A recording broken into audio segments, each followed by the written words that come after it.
Okay, then welcome back. So let's talk about the second phase of the revolutionaries.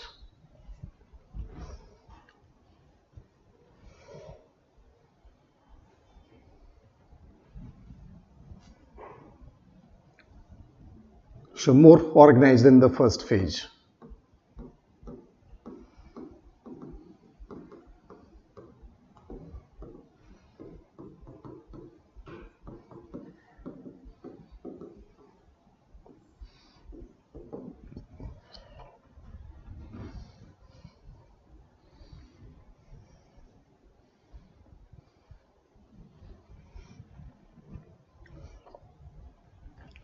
So in this phase, Hindustan Republican Association.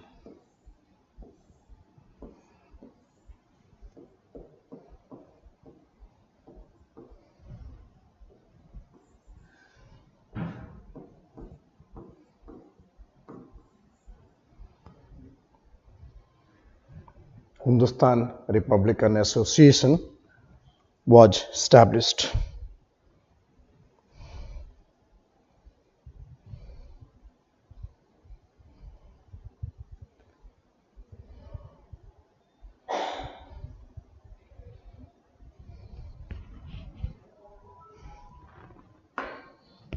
So established Hindustan Republican Association 1924 by Ram Prasad Bismil.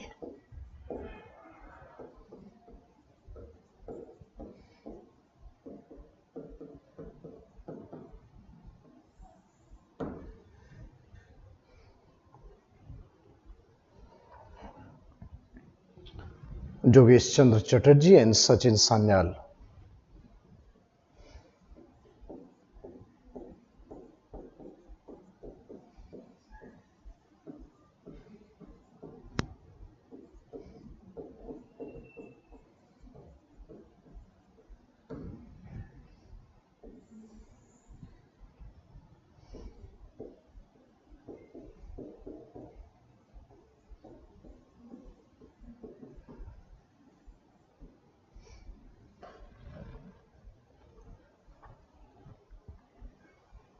Hindustan Republican Association.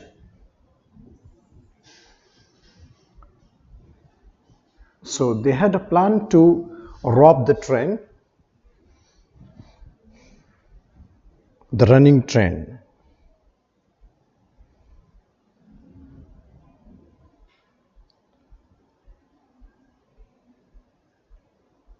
And this is now renamed as Kakori train action. So they had to plunder the train which is crossing nearby Lucknow. Kakori train action.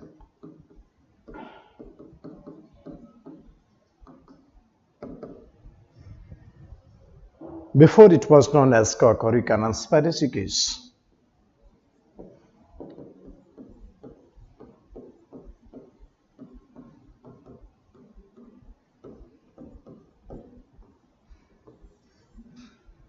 Kakori train action, and thereafter known as Kakori conspiracy case.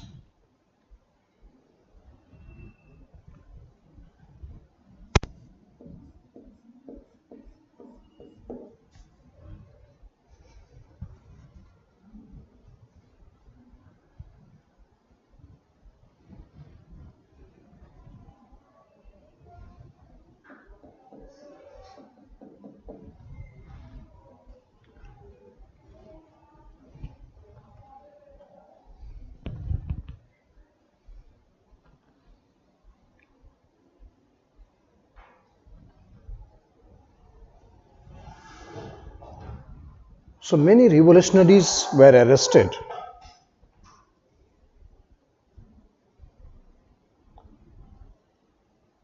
"17 were jailed, 4 transported for life. and 4 revolutionaries were hanged.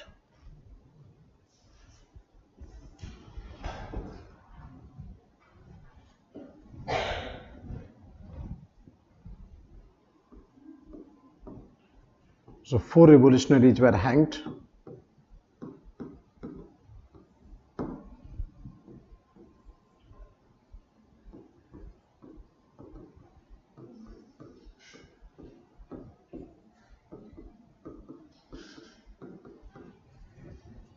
Ram Prasad Bismil,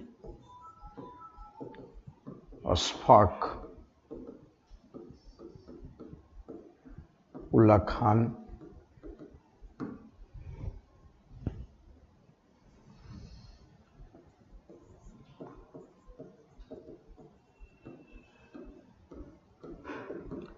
Rajendra Lahiri,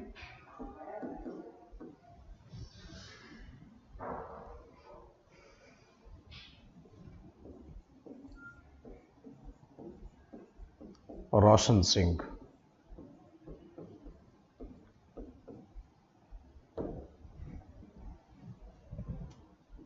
Ram Prasad Bismil, Ashfaq Ullah Khan, Rajendra Lahiri and Roshan Singh. They were hanged in Kakori train action.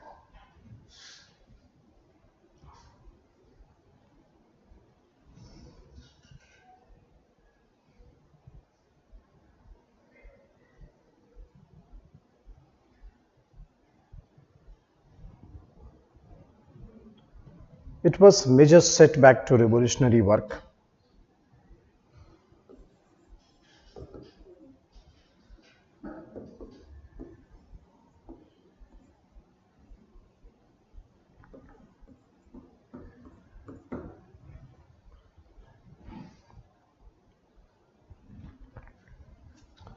Then in 1928, the younger generation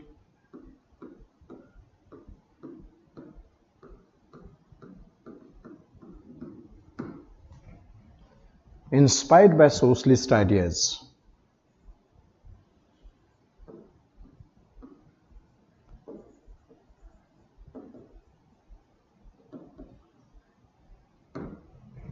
socialist ideas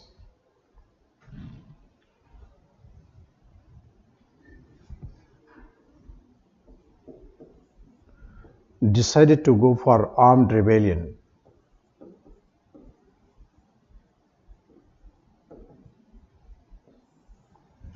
To fulfill the objective of republicanism and socialism.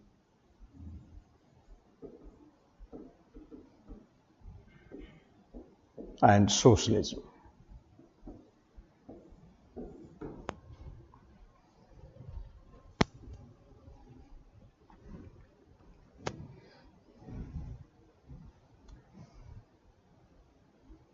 Fulfill the objective of republic arrangement, socialism.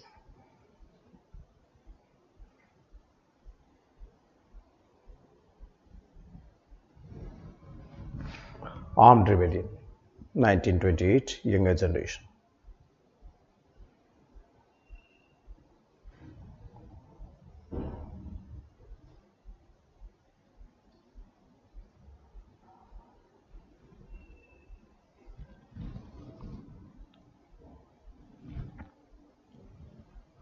So this is a phase of Bhagat Singh, Hindustan Socialist Republican Association.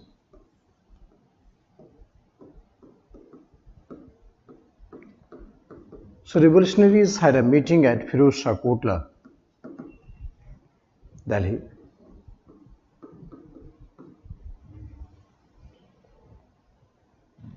And led to the establishment of HSRA.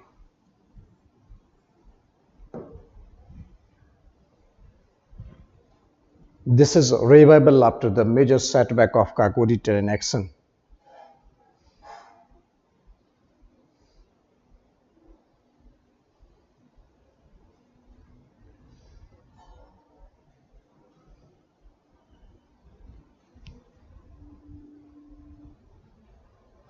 So this is a time and phase of Bhagat Singh.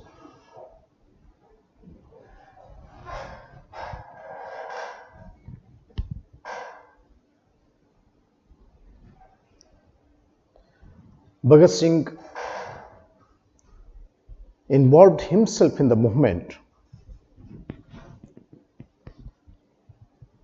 and he was inspired by Marx and the Lenin. The Marxism and Leninism he considered is the only ways to achieve the socialism in India, republicanism in India. So he was inspired by Marx and the Lenin. They wanted to abolish Jamindari system.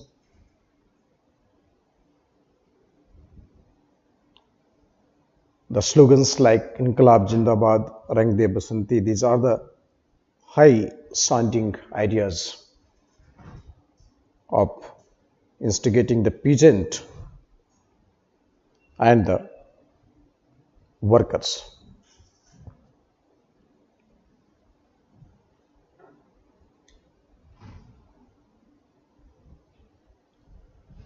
They had anti-capitalist approach.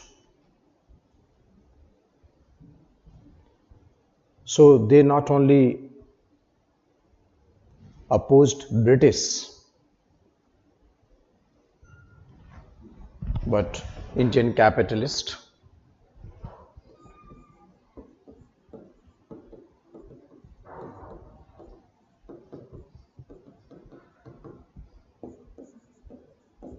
Zamindar,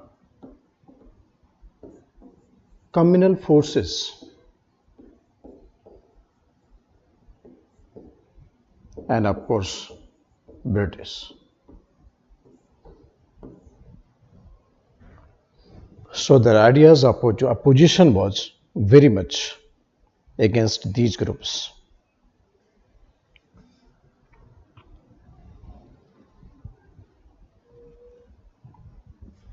They also called for abolition of monarchy.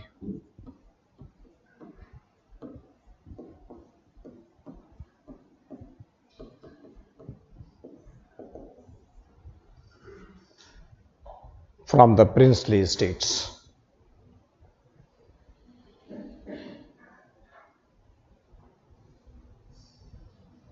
From the princely states.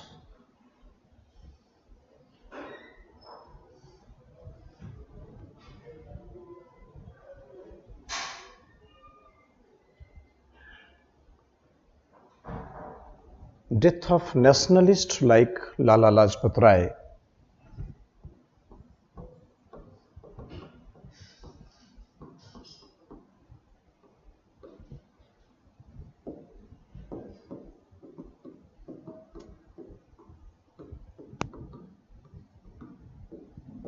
deeply influenced him.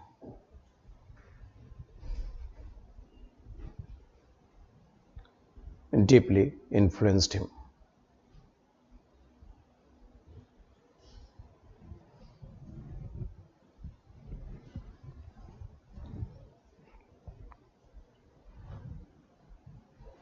And in a fit of revenge, Bhagat Singh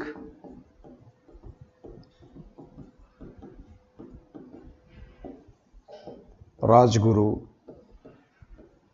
and Chandrasekhar Azad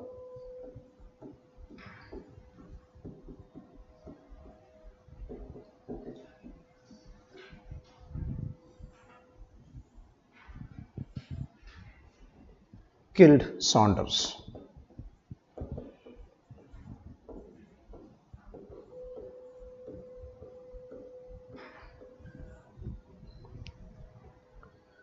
The infamous police officer responsible for killing of Lala Lajpat Rai killed Saunders. Infamous police officer responsible for killing of Lala Lajpat Rai. So Bhagat Singh, Rajguru, Sukhdev,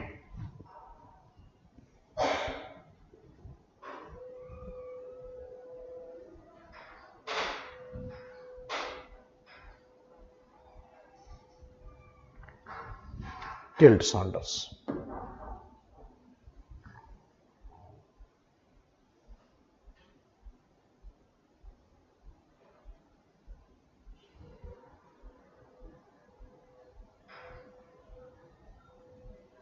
So this is known as Lahore conspiracy case.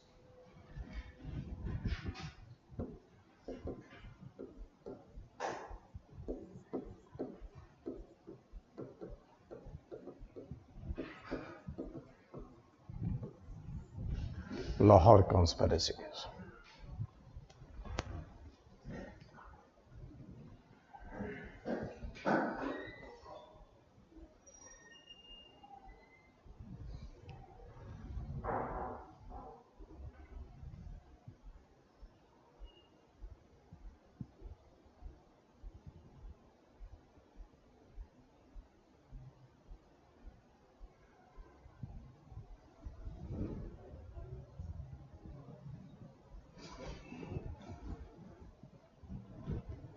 Then Bhagat Singh came to Delhi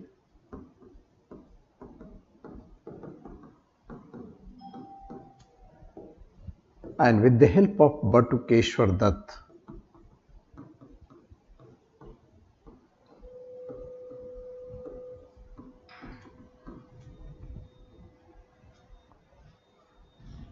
thrown bomb in the Central Assembly.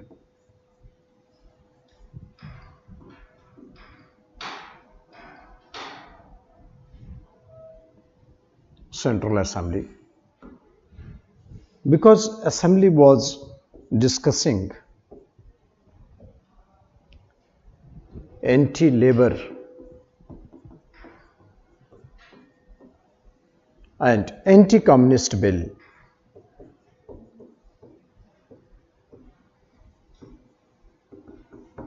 Anti-labor and anti-communist bill.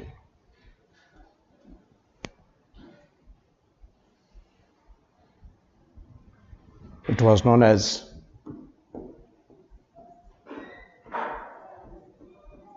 Public Safety Bill.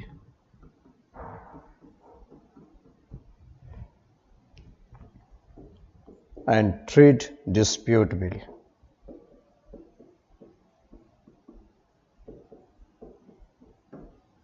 Public Safety Bill and Trade Dispute Bill.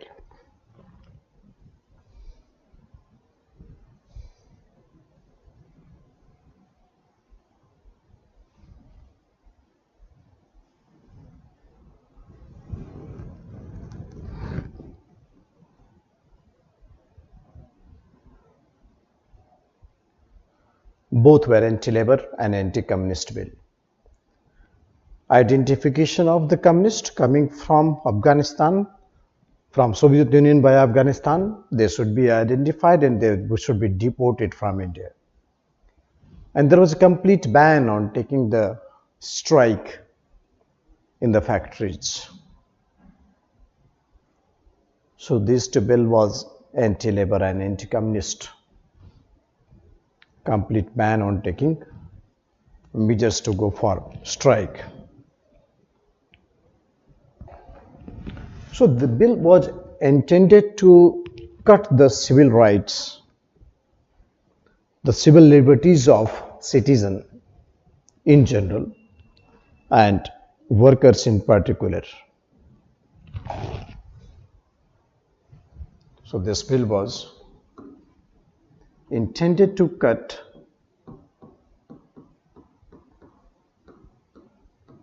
civil liberties of citizen in general and particularly the workers.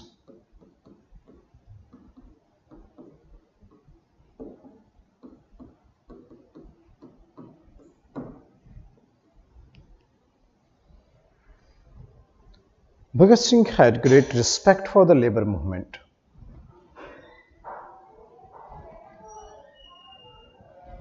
Respect for the labor movement.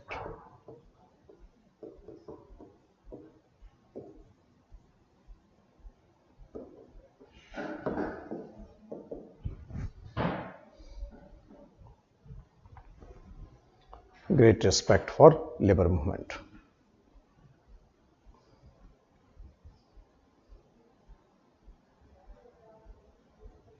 He said, real revolutionaries lies in the factory.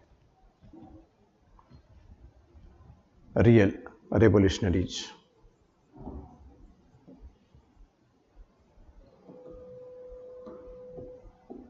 lies in factory.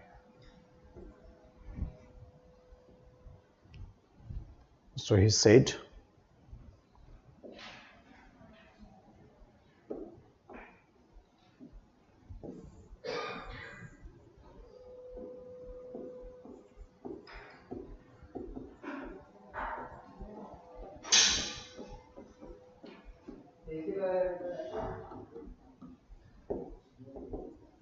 lies in factory.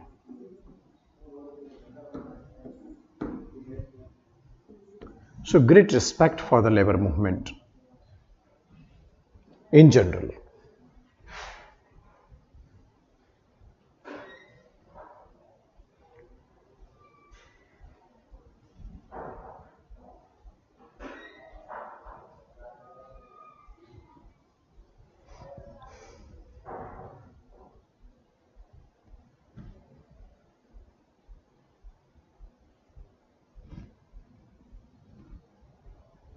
So the joint trial of both the cases, Lahore conspiracy case and the Central Assembly bomb case,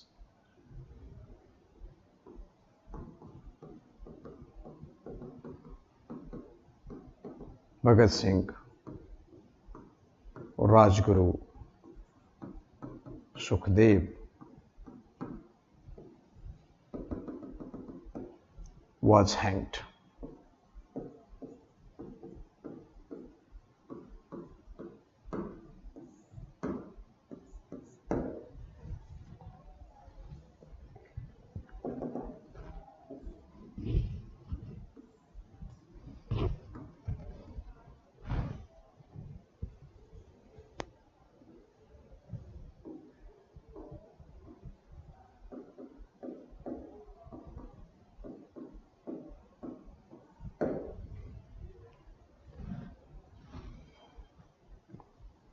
March 23, 1931.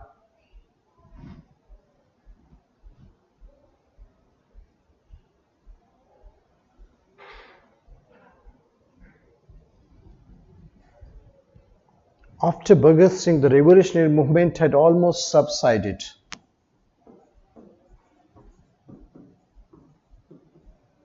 The British was successful in breaking the revolutionary network.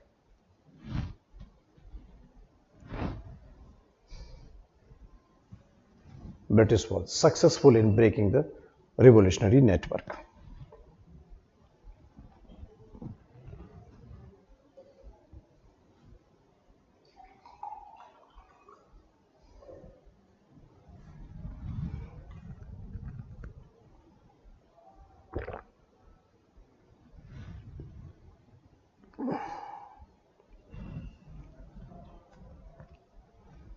Successful in breaking the revolutionary network.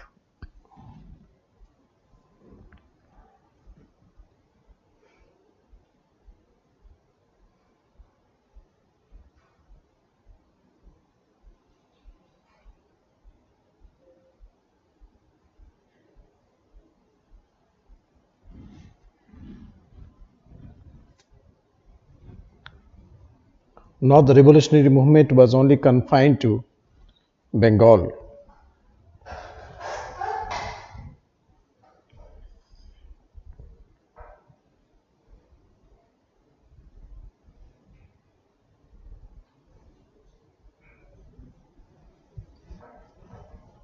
Chandrasekhar Azad was involved in bid to blow up Viceroy Irving's train in Delhi in December 1929.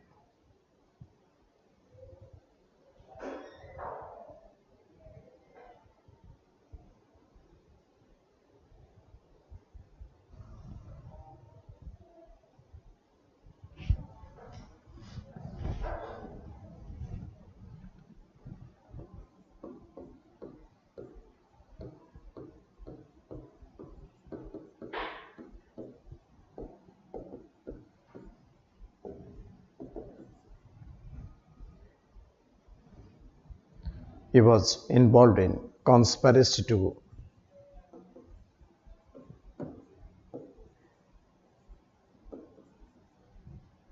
blow the Lord Irwin's train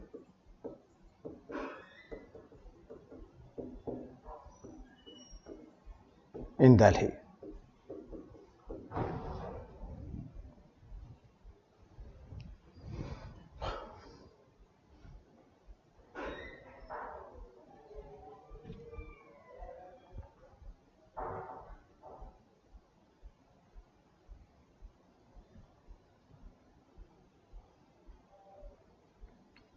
So Chandrasekhar Azad,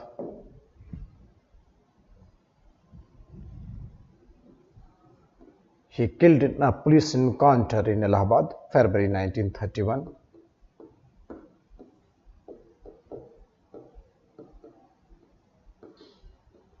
Police encounter in Allahabad, February 1931.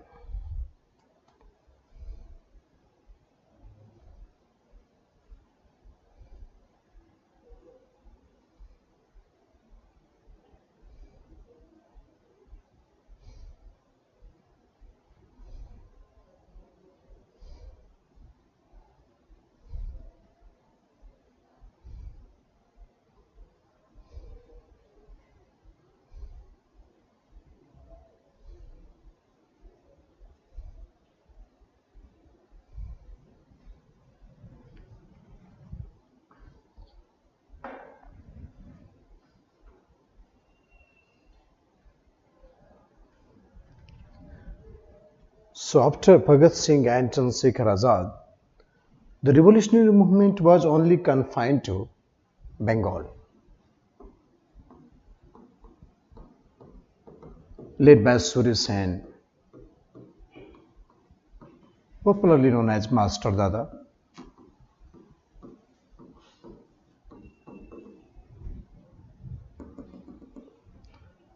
He established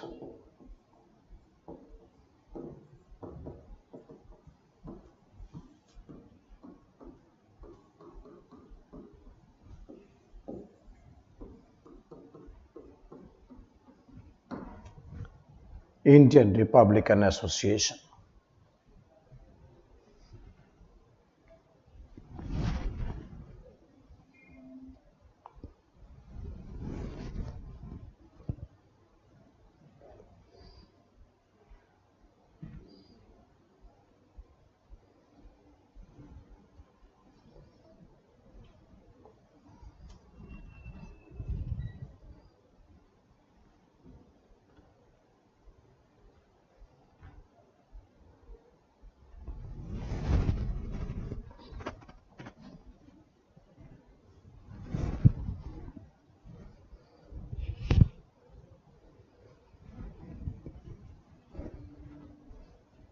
Indian Republican Association.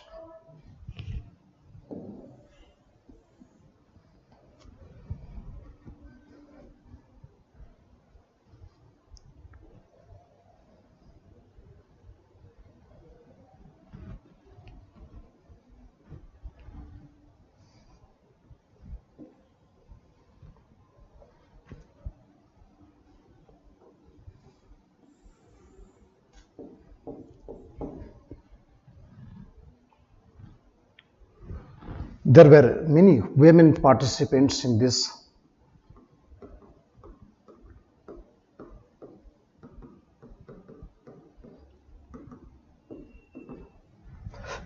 in revolutionary activities.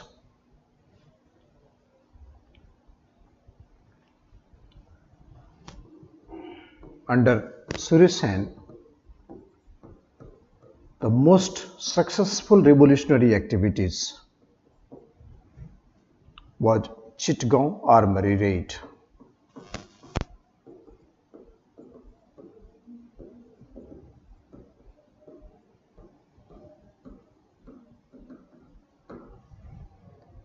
So before revolutionary Suri Sen, he was member of the Congress Committee of Chittagaon, secretary to the Congress Committee at Chittagaon. He was very active during the non-cooperation movement, but after suspension of non-cooperation movement, his thought turned into revolutionaries. Chittagong Armory Raid.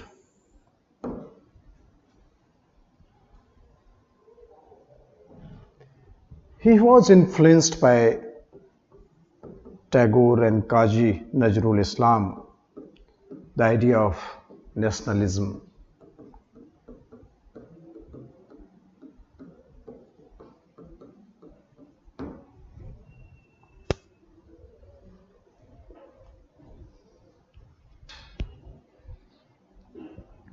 Great admirer of poetry of Tagore and Nazrul Islam.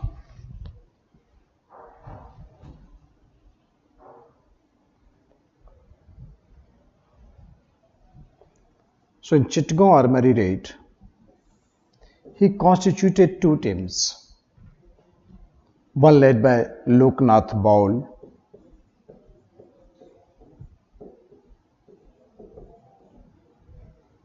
and Ganesh Ghosh.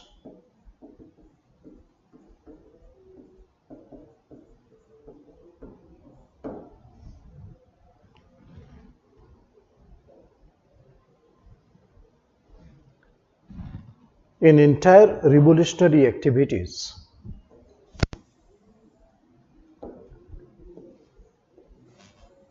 this is considered as the most successful revolutionary.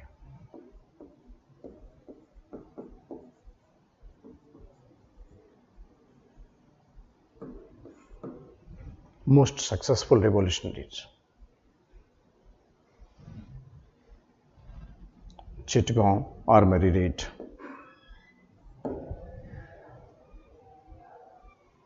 They had plundered the weapons, but they failed to locate the cartridge.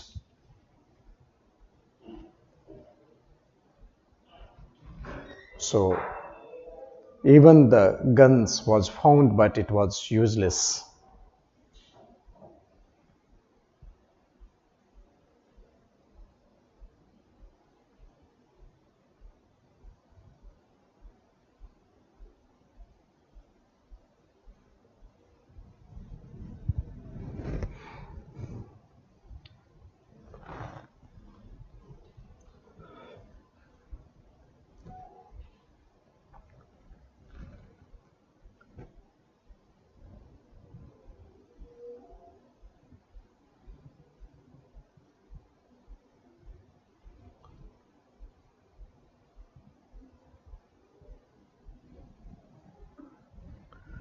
Many women revolutionaries of this phase. Kalpana Datta. He was involved in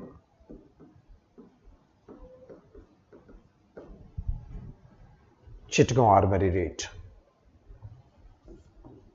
Beena Das, Santi Ghosh,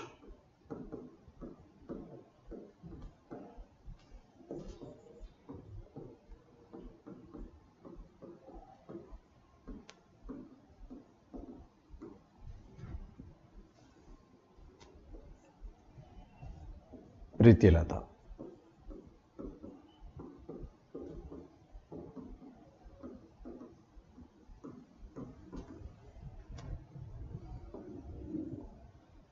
These are the women revolutionaries had played a very active role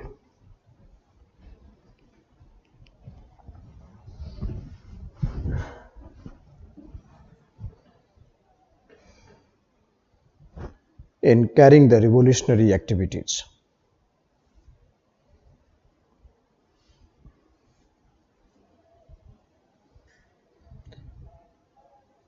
Beena Das, she tried to kill the governor of Punjab, Stevens, while receiving her state degree. But she failed to target him. She faced imprisonment and released after 7 years. After independence, she became the member of Bengal Legislative Assembly. She also received Padma Shri, but she died in a very mysterious circumstances in Rishikesh.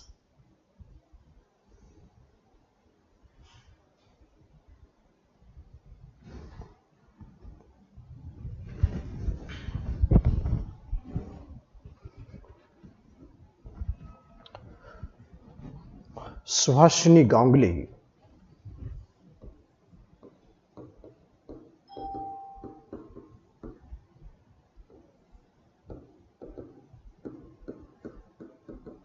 she wrote Life of Meena Das.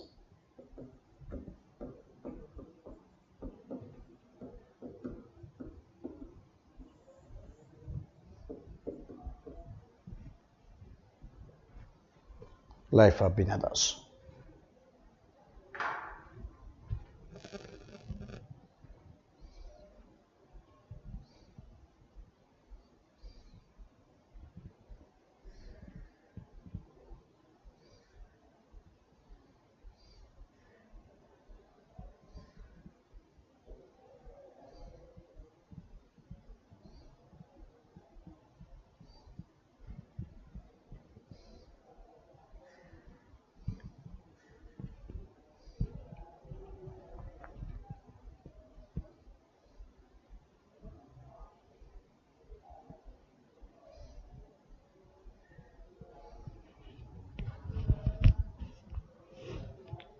So the achievement of the revolutionary movement.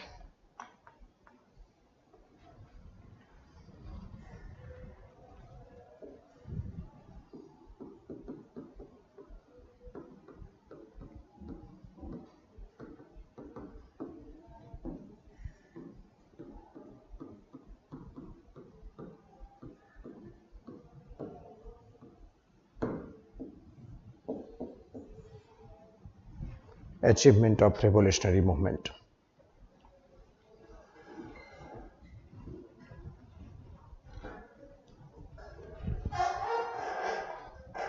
They successfully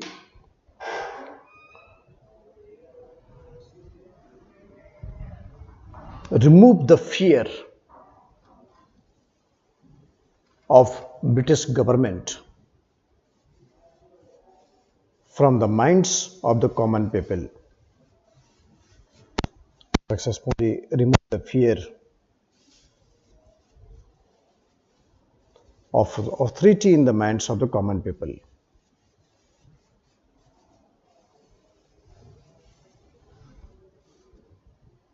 Any activities of revolutionaries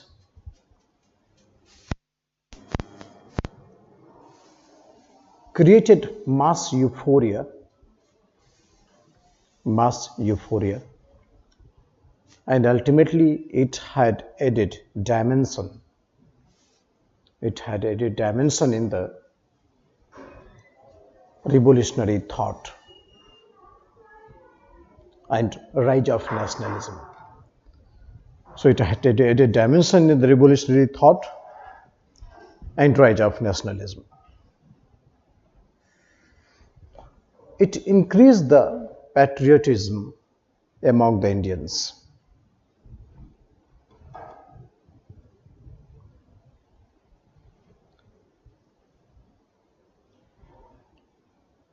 They believed in secularism, which ultimately increased the unity and diversity among the Indians.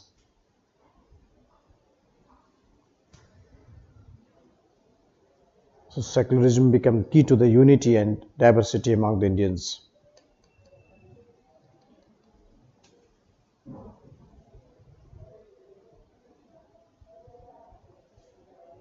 After death of Suresh Sen in 1934, he was arrested and hanged. The revolutionary movement came to an end, but during the Quit India movement,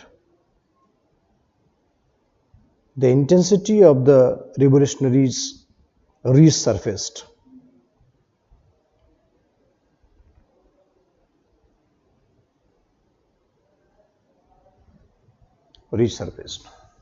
And the revolutionaries had played significant role in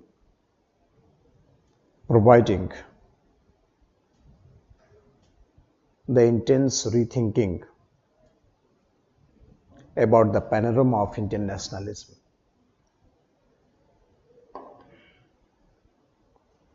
So although revolutionary movement came to an end, but its deep impact on Indian nationalism could not be negated.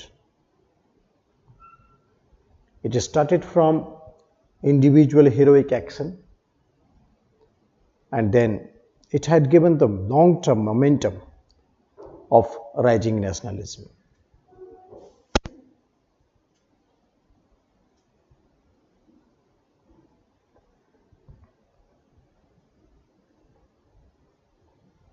So it was ideological rethinking.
Educational activities during the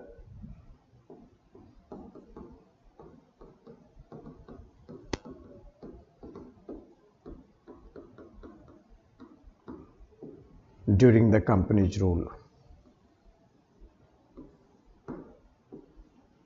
Educational policies.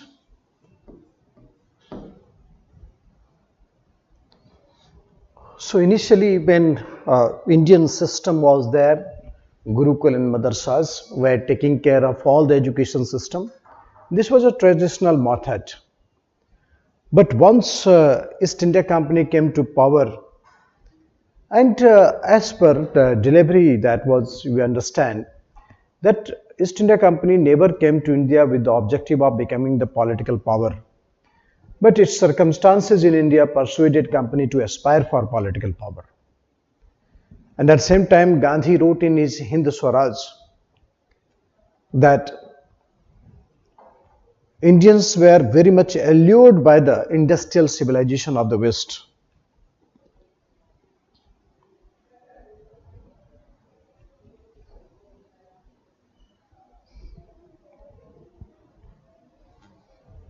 Ensured by the industrial civilization of the West. So therefore, we readily invited British rule over India. So we were expecting that our educational system will be reformed as per the Western lines. But 1757, shortly you will find that the company was more interested in economic dimensions and other administrative structures rather than taking any course of educational and the social policies.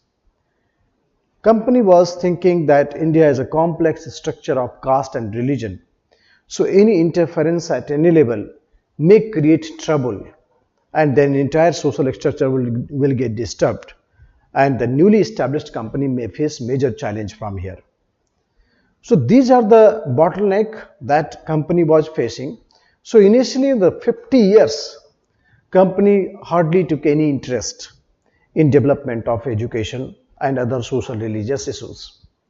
Because company was quite having the apprehension that it will create disturbances at multiple level, and thereafter the newly established company would face challenge, and there were chances of uprooting in the initial founding itself.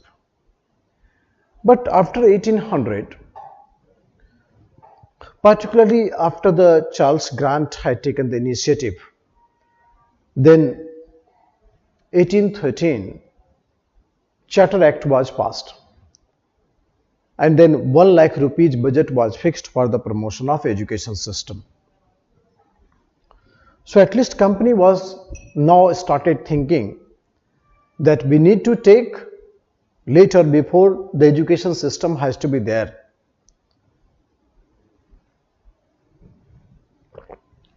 But there were many fundamental issues related to implementation of the educational policies. In the first phase, that is 1757 to 1813, only few efforts were taken, like Calcutta Madrasa by Warren Hastings. Jonathan Duncan had established the Sanskrit College at Banaras. Lord Wellesley had established Fort William College at Calcutta. So this Calcutta Madrasa and Sanskrit College at Banaras, these established because the judicial system of British, there were a very much requirement of some trained personnel of Hindus and the Muslim laws. This is the main feature that why Britishers was looking into this scenario. So from Calcutta Madrasa or the Sanskrit College at Banaras, the trained personnel will come to assist Britain in the judicial administration of India. To assist Britain in the judicial administration of India.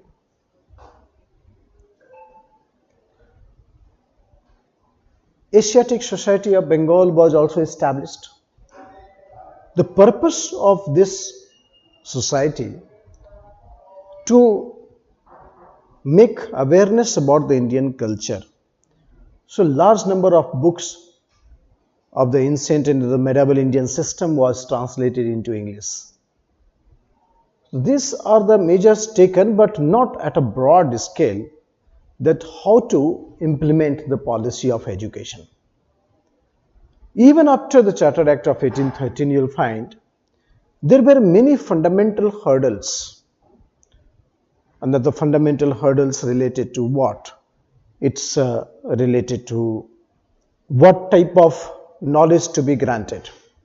The traditional mode of learning or the Western scientific experiment. Secondly, you can say that who would be the agency of education system, whether the government, that is East India Company, or the missionaries, or we should take the measure of all these by the Indians. Established Gurukul and Madrasas. Whether we should go for education of all or should educate the few one. So these are the some important hurdles even after the British decided to go actively to intervene in the social, educational and religious policies. Either after Charter Act of 1813. Although there were three agencies of modern education. One was Indian intelligentsia, second the East India Company, that is government, and third was the Christian missionaries. So they all were showing keen interest at various levels to find the way for implementation of the policy to improve the education system.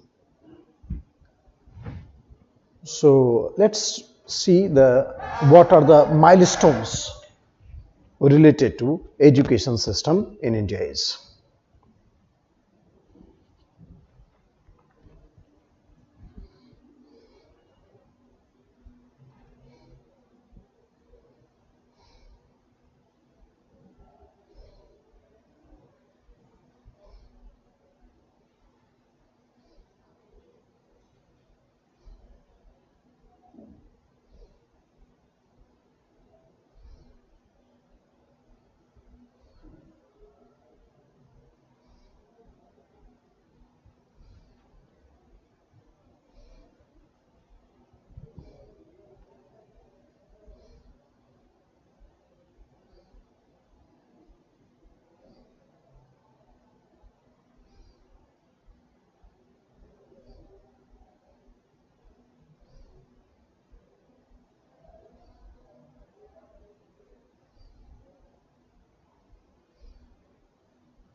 क्या होगा बता दियो।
So the modern education began in India under the British rule.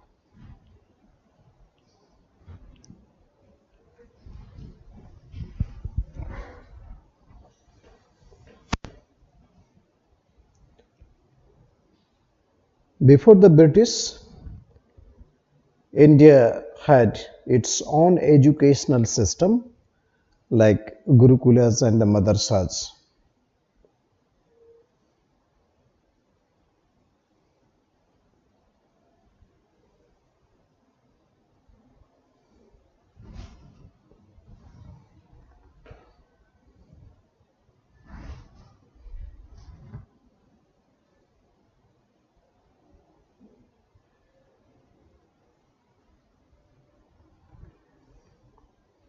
So East India Company during their first 60 years of rule, from 1757 to 1813, did not care too much for the education of those they ruled India. So till the Charter Act of 1813, hardly we found any development in terms of education system.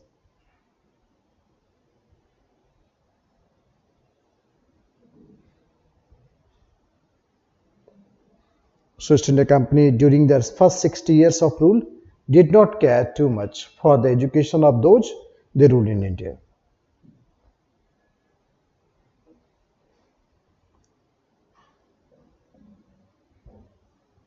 Company understood that India is a complex configuration of caste and religion.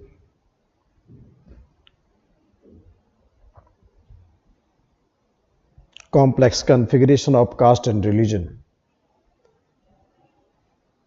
So any interference at the level of culture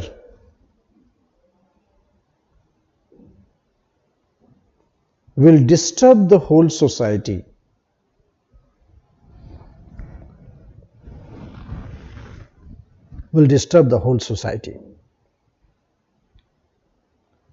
Therefore,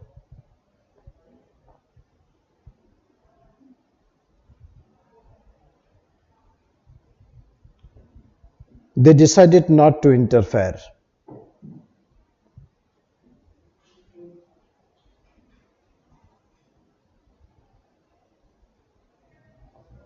In order to avoid the revolts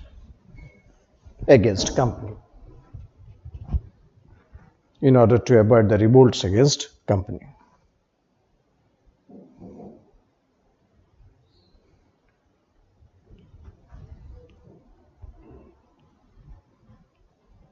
So why they did not interfere?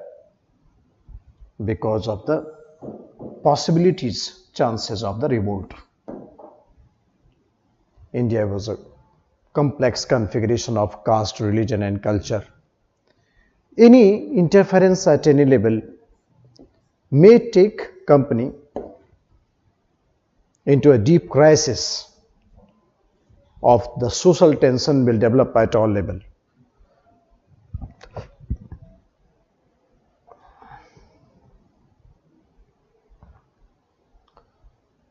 Although there were three agents of modern education in India, first is the British government, that is East India Company.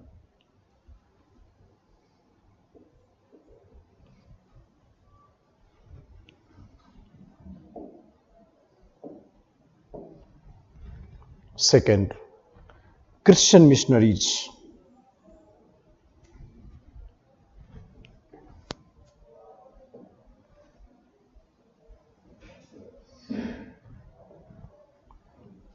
And third, Indian intelligentsia.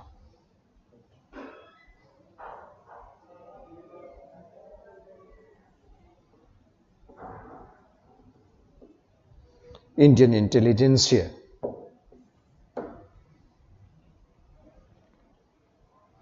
They were basically concerned for the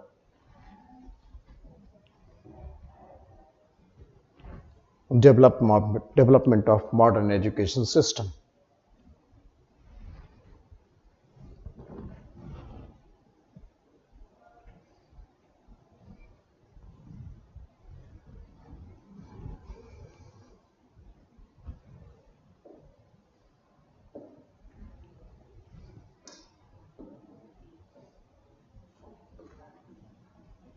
That from 1757 to 1813,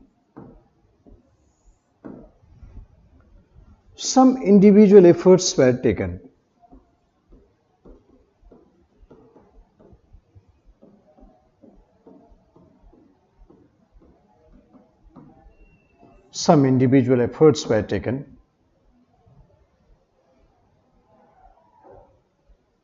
Like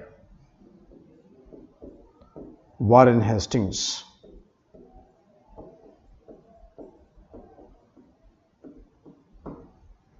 he established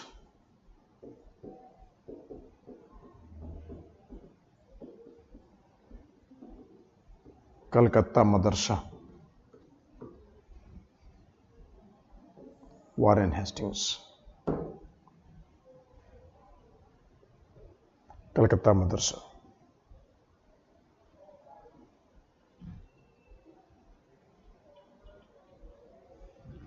Jonathan Duncan,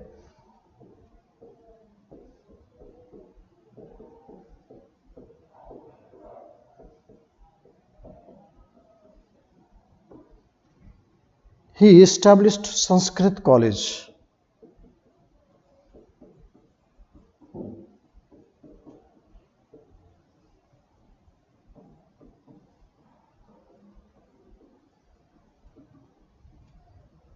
Sanskrit College at Banaras.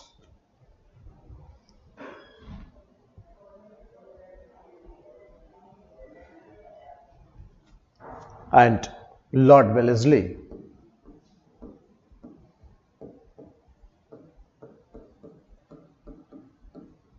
Fort William College.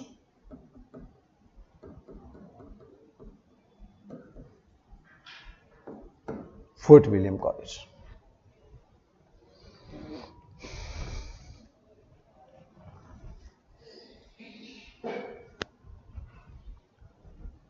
These two colleges, Calcutta Madrasa or the Sanskrit College, these two colleges was established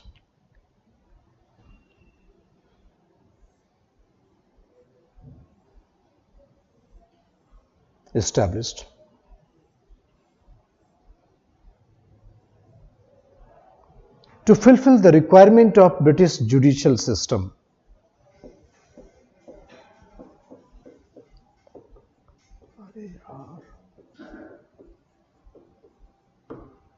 British judicial system.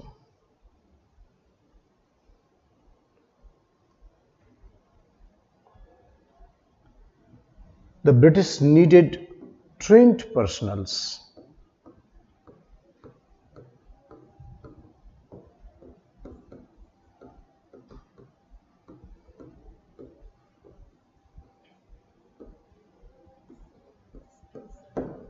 Trained personnels for the activities of judiciary, mufti, qazi, because the criminal law was guided by the Muslim law and the civil law had the Hindu law and the Muslim law both. Therefore, lots of trained personnels were required. Trained personnels were required.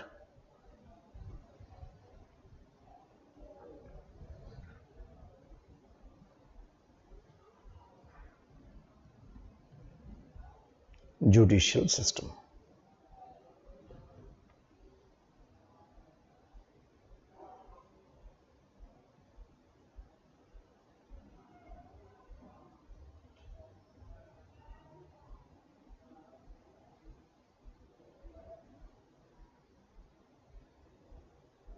Lord Wellesley, Fort William College.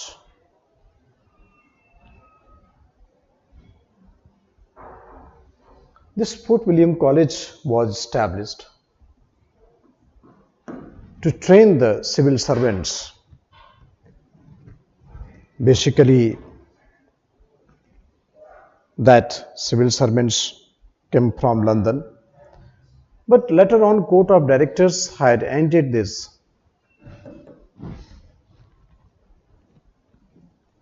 Closed it after Wellesley, and it was decided that training will be done from the Haileybury College, London, and not here in India. Not here in India.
So first phase from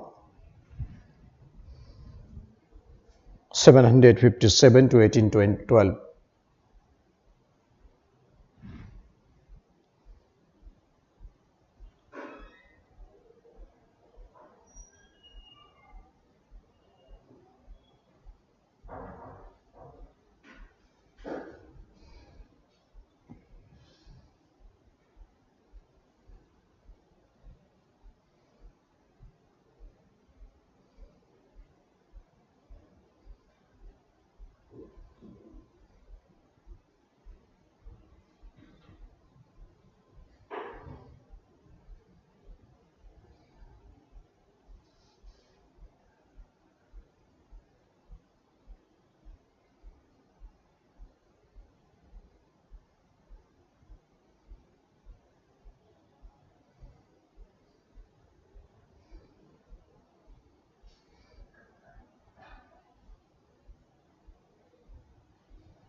So British East India Company showed very little interest in the education of its subject during this time.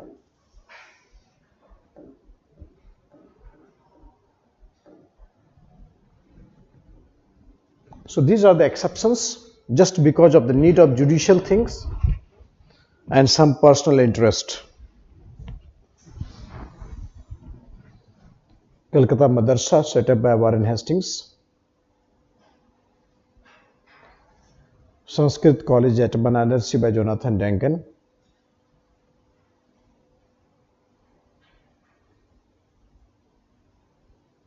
Both were designed to provide a regular supply of qualified Indians to help the administration of law in the courts of company.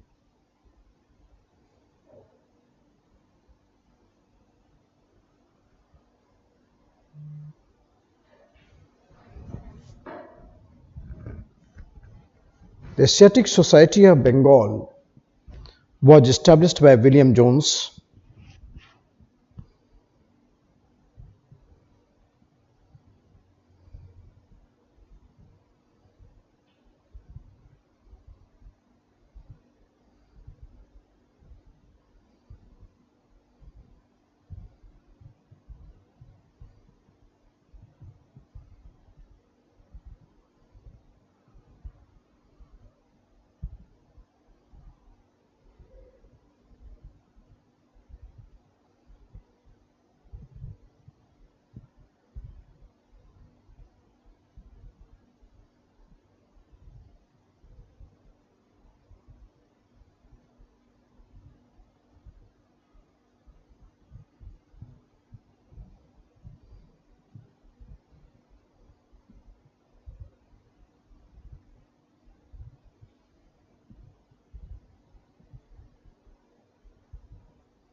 So large number of translation was made with the Asiatic Society of Bengal.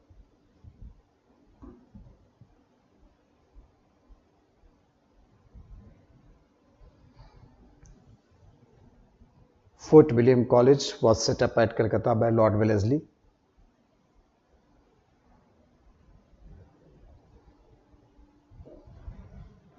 For the training of the civil servants of the company in languages and customs of Indians.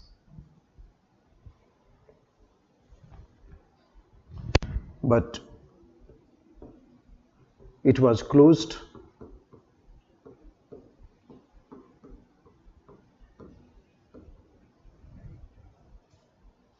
after Wellesley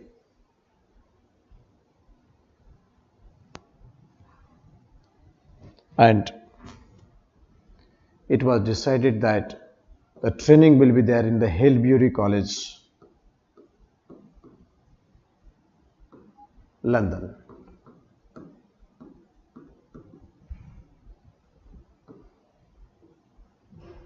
Training will be there in the Haileybury College, London.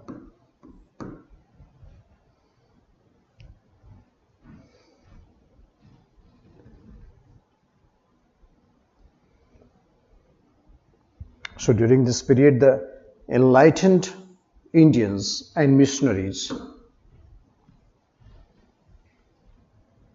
started putting pressure on the government to promote modern, secular, and Western education.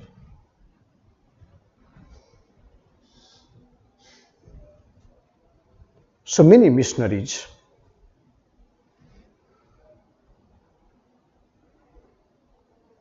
and the Indians involved in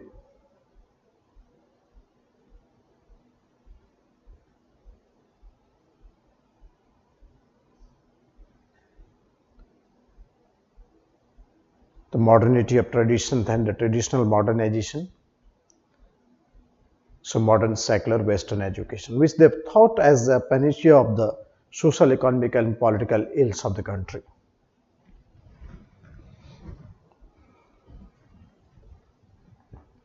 Until unless these sectors will get reform, modern, secular and Western education, which they thought as a panacea for the social, economic and political ills of the country. This is required.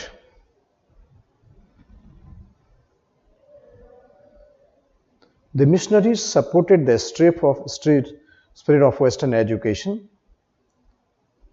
primarily for their activities of conversion to Christianity, proselytizing activities.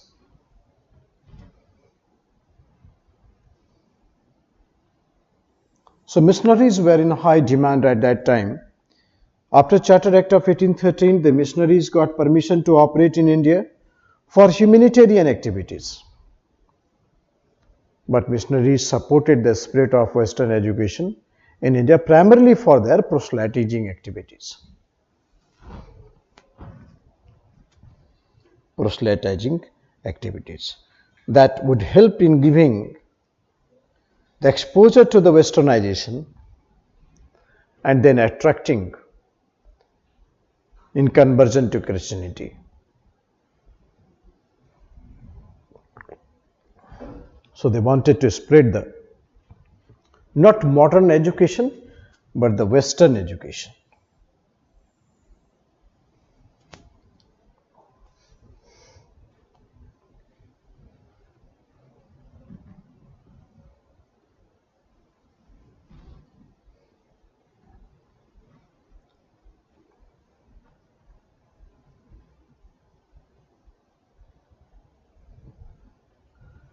Primarily for their proselytizing activities, conversion to Christianity.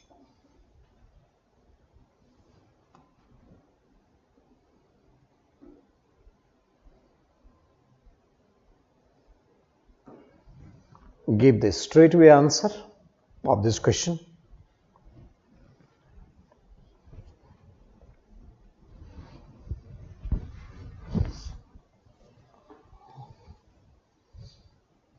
With reference to the educational institutions during colonial rule in India, consider the following pairs.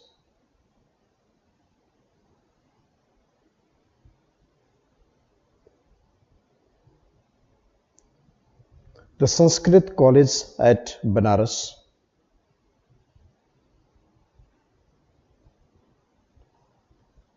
so only 1 and 2. Third, Fort William College by Lord Wellesley. Who is Arthur Wellesley? The person who was responsible for defeating Tipu Sultan in 4th Anglo-Mysore War.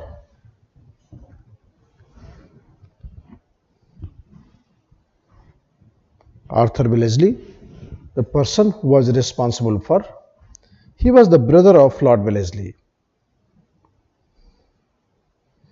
who came to India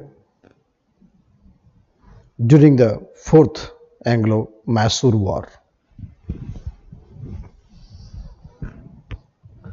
During the 4th Anglo-Mysore War.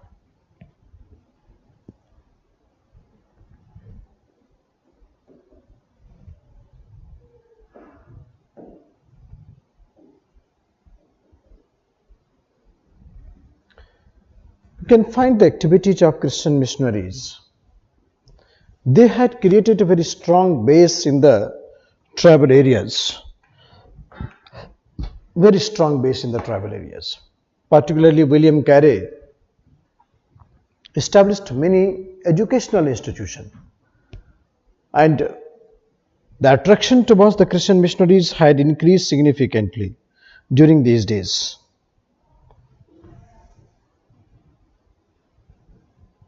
So they established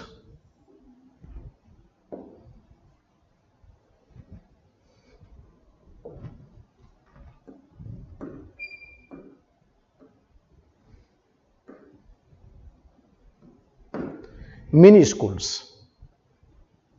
As a means to an end was the Christianizing and civilizing the natives. They were influenced by Westman hypothesis.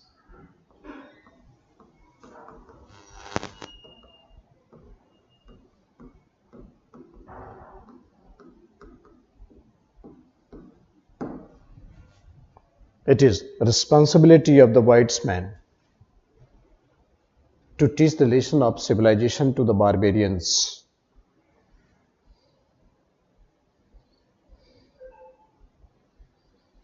Westman hypothesis. To teach the lesson of civilization to the barbarians.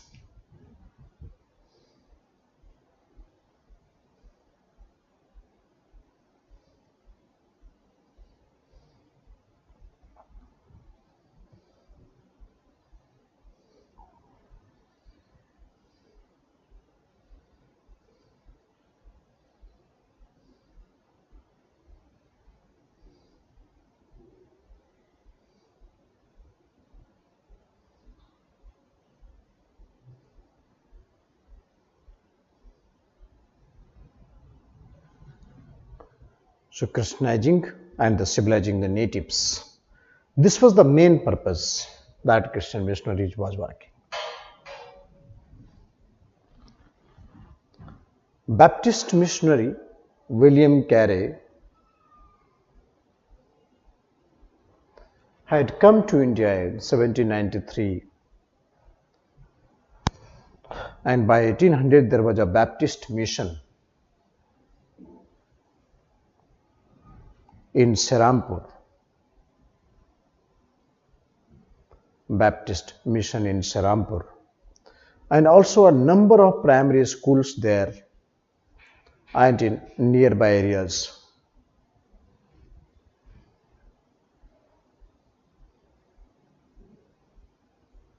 And in nearby areas.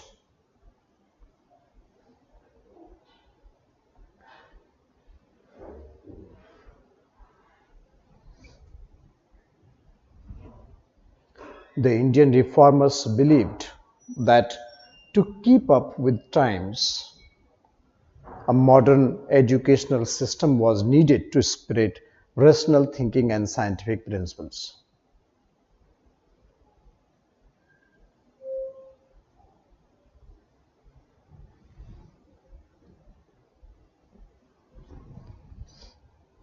Number of primary schools.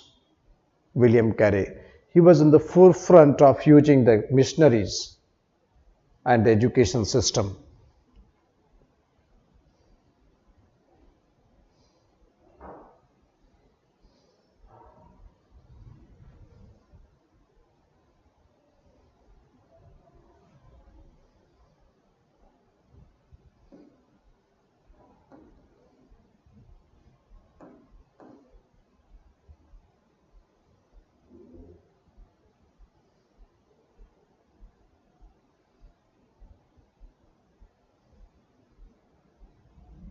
Yes, Sanskrit College by Jonathan Duncan, Kolkata Madrasa by Warren Hastings, and Arthur Wellesley, he was a brother of. So Sanskrit College, this is wrong, only two only.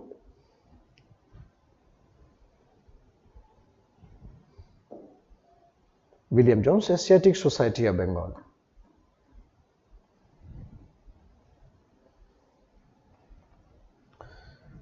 Indian reformers believed that to keep up with the times, a modern educational system was needed to spread rational thinking and scientific principles. So they also supported the tag of the Christian missionaries in order to spread the modern education system in India.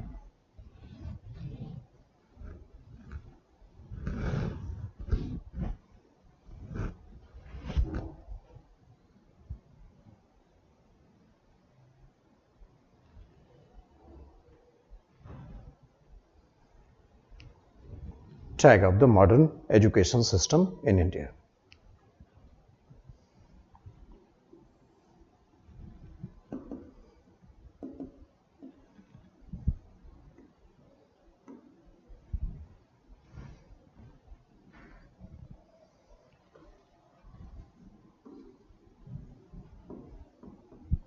Charles Grant,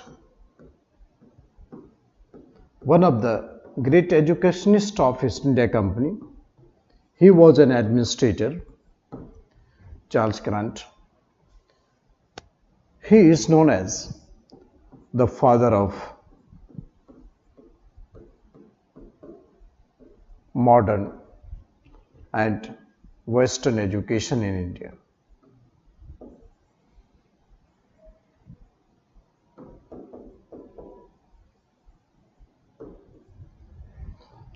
Father of modern and Western education in India. Charles Grant. Because of his work in the Charter Act of 1813,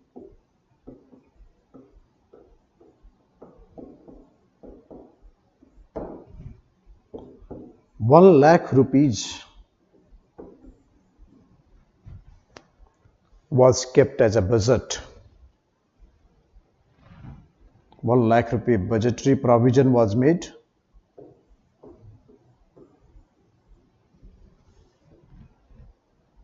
for promotion of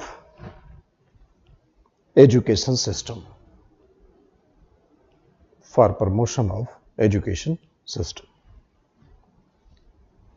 ₹1,00,000 budgetary provision was made.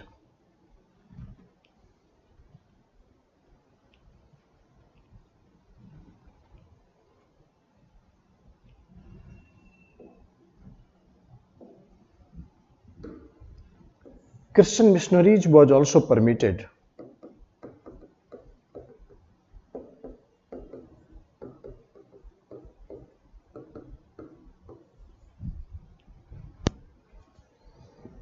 Christian missionaries was officially permitted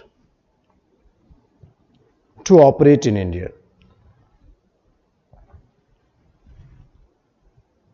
To operate in India.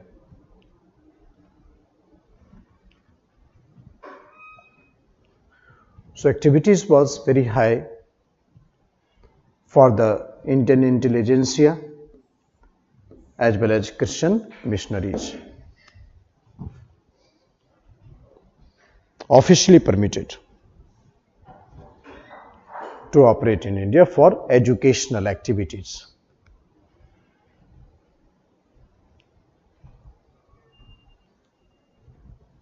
But hardly this budget was used. Hardly this budget was used.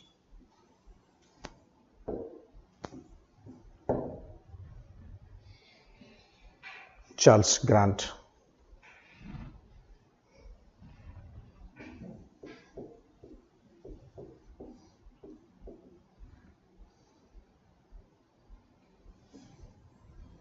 ₹1,00,000 budget. So Charles Grant is considered as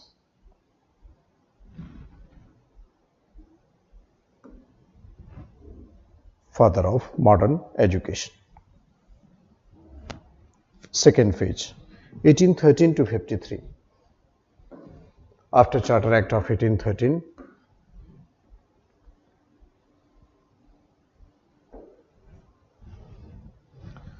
due to strong pressure exerted on government by the missionaries, and many humanitarians, including some Indians, those who understood that the many problems of the evils of Indian society is basically lies in the lack of good and scientific learning. So those Indians were also encouraged and wanted to promote the modern education in India.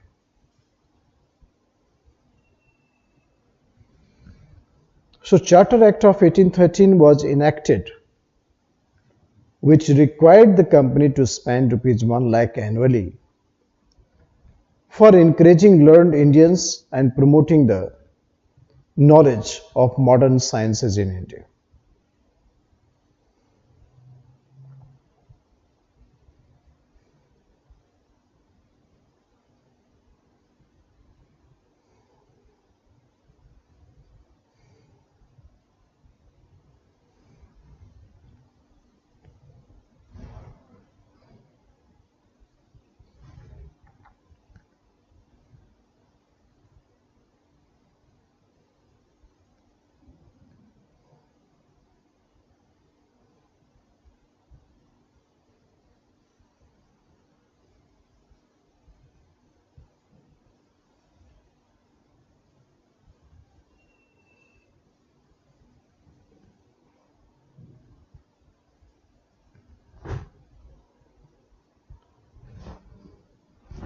It also gave an impetus to the missionaries, were given official permission to come to India.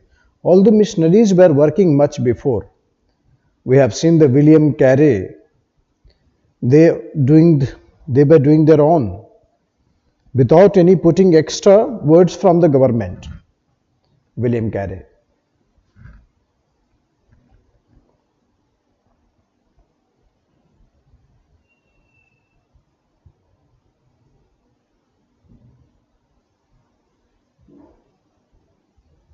Official permission.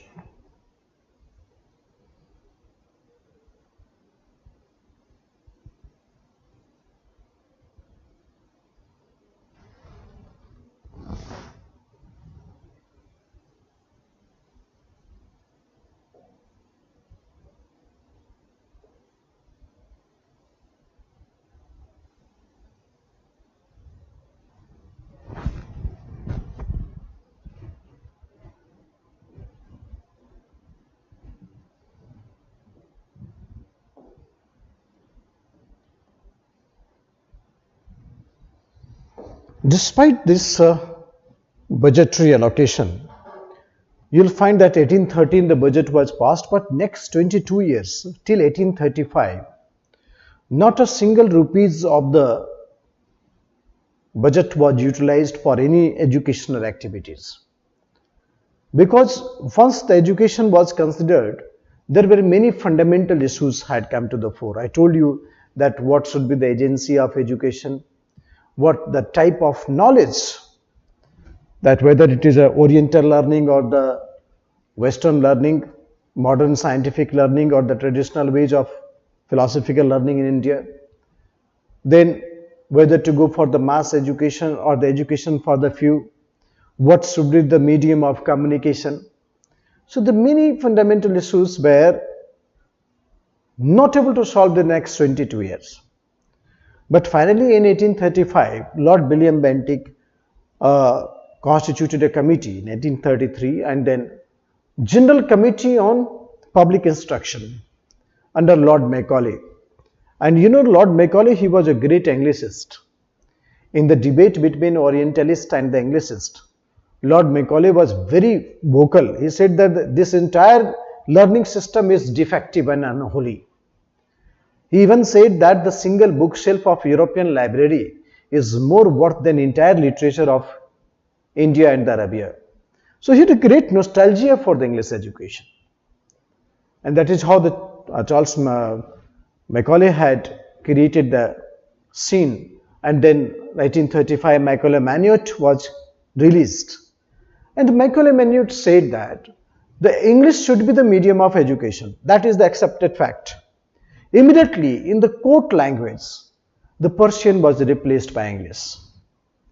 Secondly, that the English has to be there for the medium of instruction, but will not go for the mass education, education for few, and then subjected to the infiltration theory. The English will go downward as the requirement will be realized and influence will be created by the upper middle class or the higher section of Indian society. This is called downward infiltration theory. So Lord Macaulay. Next 22 years On the following issues, there was no development of the education system in India. It remained uncertain during this period.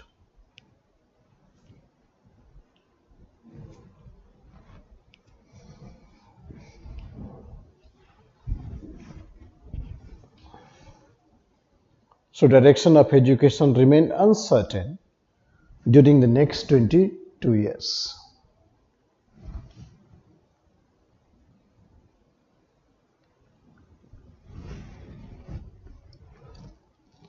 Mainly because of some issues.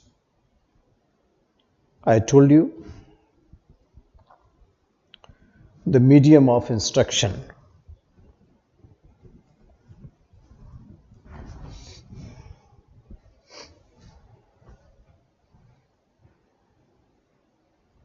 It could not be decided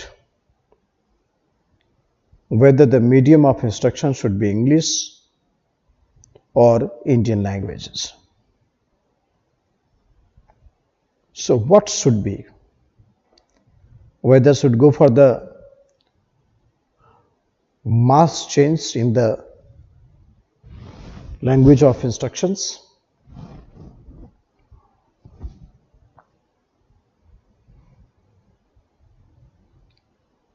so medium of instruction should be English or Indian languages.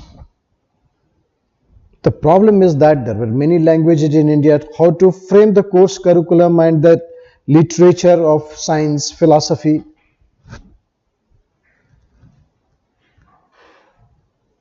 So this is actually not implemented, and no decision was even made for the next 22 years, medium of instruction.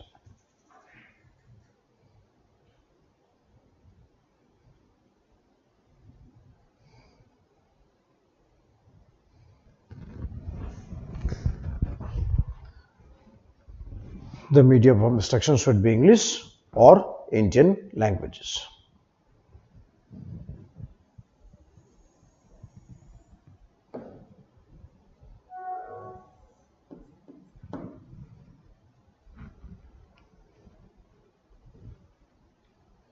Second issue, which was a much bigger issue, that aim of the education of the British policy, what should be? Whether education should be available to all or should be given to only a few, only a selected Indians.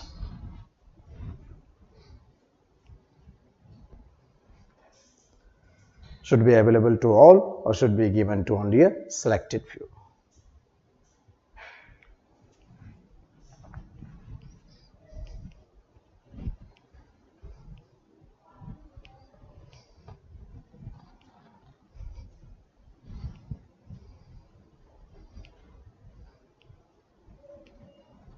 Whether education should be available to all or should be given to only a selected few means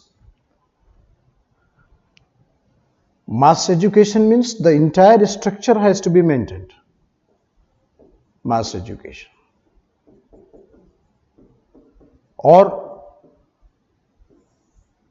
the upper middle class or elite class of India should be considered for the education system. Resources were very less. Resources were not so high, so technically it was very less. So under this dimension, it was difficult to initiate. And type of knowledge, whether to preserve and promote Oriental learning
So whether to preserve and promote Oriental learning or to introduce the Western knowledge, culture and science.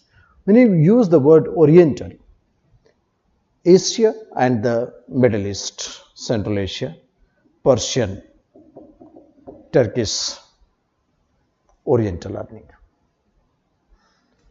or to introduce Western knowledge, culture, science.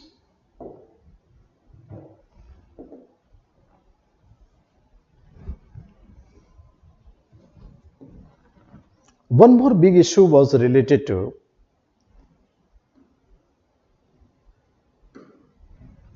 agency of education.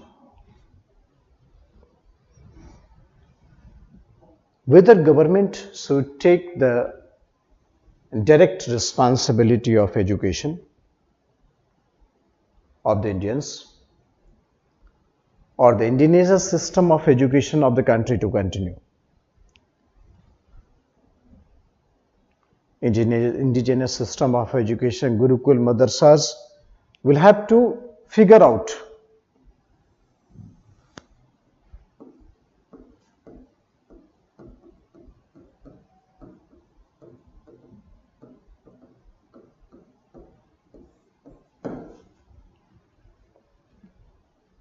so that the government should assume the direct responsibility of educating the Indians or the indigenous system of education of the country to continue.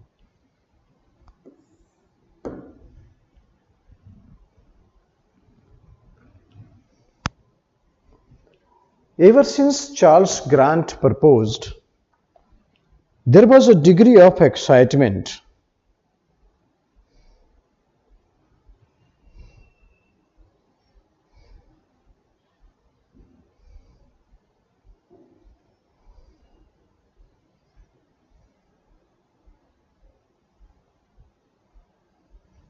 degree of excitement.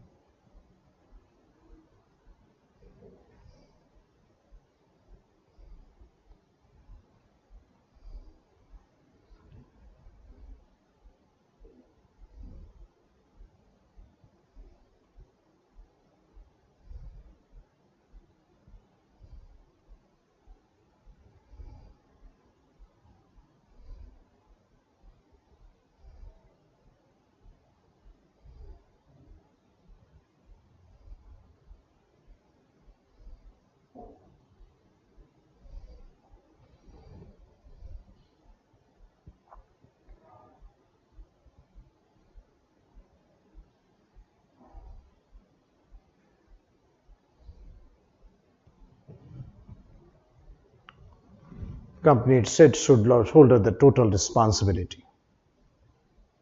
Missionaries were already permitted in the Charter Act of 1813. So obviously excitement of the company was there. The role of the Christian missionaries is must. This is not only for education, but the program and design of the British was very much influenced by civilizing and Christianizing the mission. So British could not do away from the responsibility of missionaries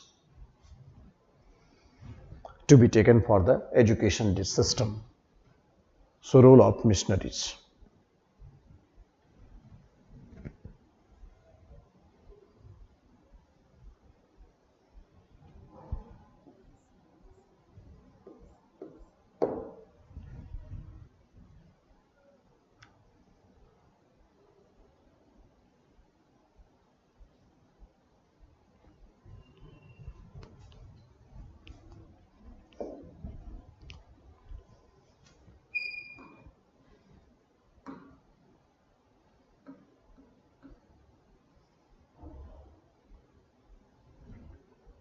Orientalist and the Englishist debate. So out of the many things, the type of knowledge and medium of communication, this debate was very strong. Whether to go for the Oriental learning, ways of learning, like Arabic, Persian, Sanskrit, or vernacular ways. So it was debate on the issue of language for the medium of instruction.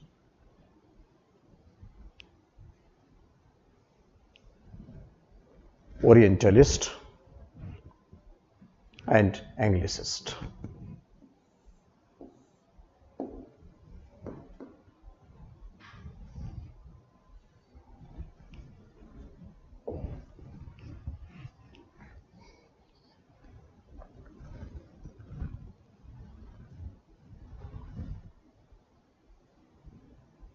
Through the medium of classical language.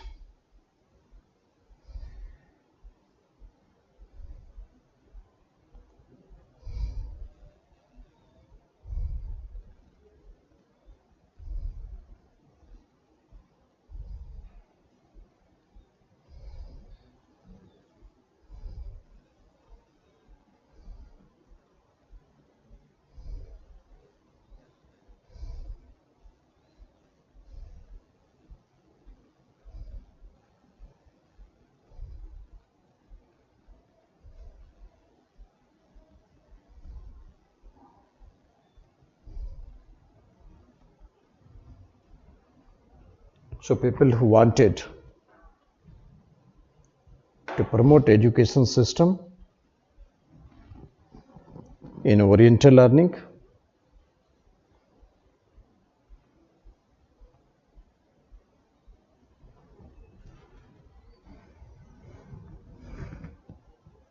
Sanskrit, Persian or Arabic, or Anglicist people who wanted to promote Western education in India, which supported English as a medium of instruction. Many, including Indians and the Britishers, were very much in favor, but many understood that the intellect of the Indians could not flourish in the foreign language. The Indians can only flourish in their own ways of learning. So they rejected the Anglicist thought.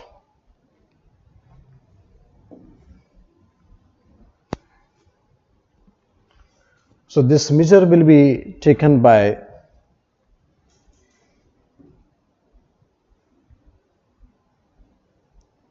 Lord Dalhousie, Lord William Bentinck in 1833. 1833,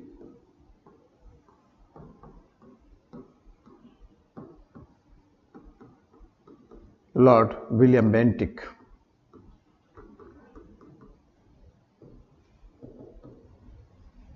had constituted a committee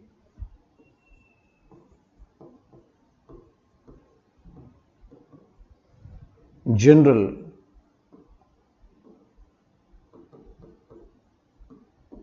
committee on public instruction.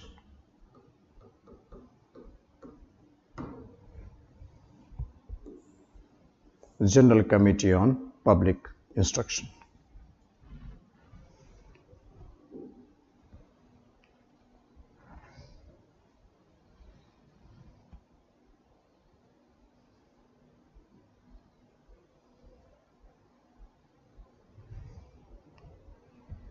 So he was given the big task, and the chairman of that committee was Lord Macaulay.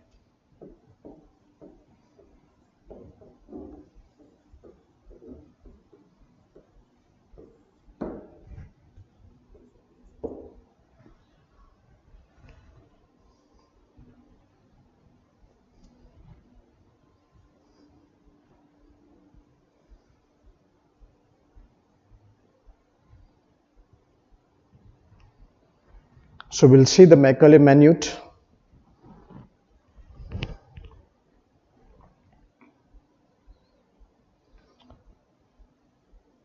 India's contribution of revolutionary movement in India's independence. So it was full of violence, violation of human rights, law and order comment. That should not be said in such a perspective. In this question, we have to write both advantages and disadvantages.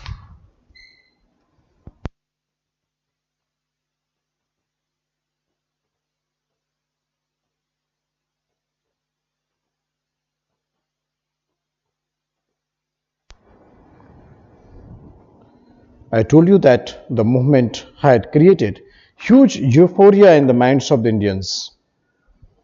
But at the same time, the violent cult of violence generally was proven detrimental for the progress of the society.